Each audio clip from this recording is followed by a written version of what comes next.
혹시 어릴 때는 그냥 예뻐 보이던 아이들이 있지 않으셨나요? 근데 언제부터인가 자꾸 눈이 크네 작네, 얼굴이 갸름하네 넓적하네, 그렇게 비교하게 되지는 않으셨나요? 저도 그랬습니다. 그런데 이상하게 나이가 들수록 그 기준이 하나씩 지워지고 있습니다. 요즘도 제가 아이들에게 참 이쁘구나 하면 돌아오는 대답이 있습니다. 제가 어디가 이뻐요? 못생겼는데요. 어휴, 돼지같이 생겼는데 쌤 눈도 삐었네요. 그 말을 들을 때마다 마음이 좀 아픕니다. 그 어린 나이에 벌써 세상의 저울을 손에 쥐고 서로를 재고 있으니까요.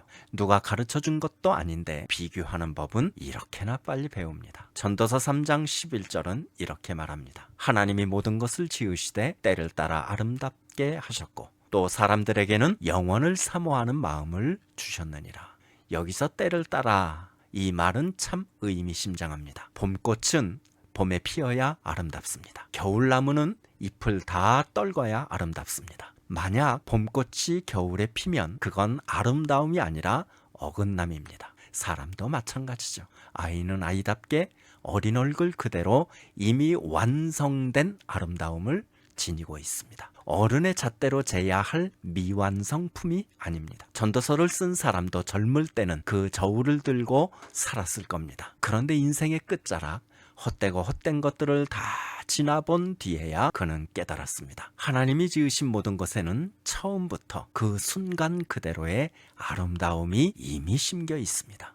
비교해서 아름다워지는 게 아니라 지어진 그 자체로 이미 아름다웠던 겁니다. 그리고 아가서 2장 10절, 신랑이 신부를 부르는 그 음성, 나의 사랑, 내 어여쁜 자야, 일어나서 함께 가자. 아가서의 여인도 스스로 내가 햇볕에 그을려 검다고 고백합니다. 그 시대 기준으로는 결코 빼어나지 않았다는 뜻이죠. 밭에서 일하느라 그을린 피부, 다듬어지지 않은 손, 사람들이 곱게 보지 않았을 그 모습.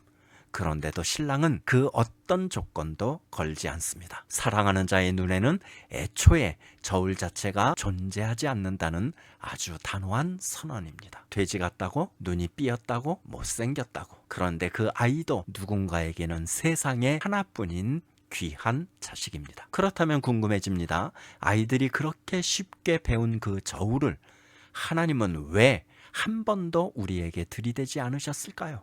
전도서의 저자가 인생 끝에서 발견한 때를 따라 아름다운 것들과 아가서의 신랑이 조건 없이 부른 내 어여쁜 자는 어쩌면 처음부터 같은 말을 하고 있었던 건 아닐까요?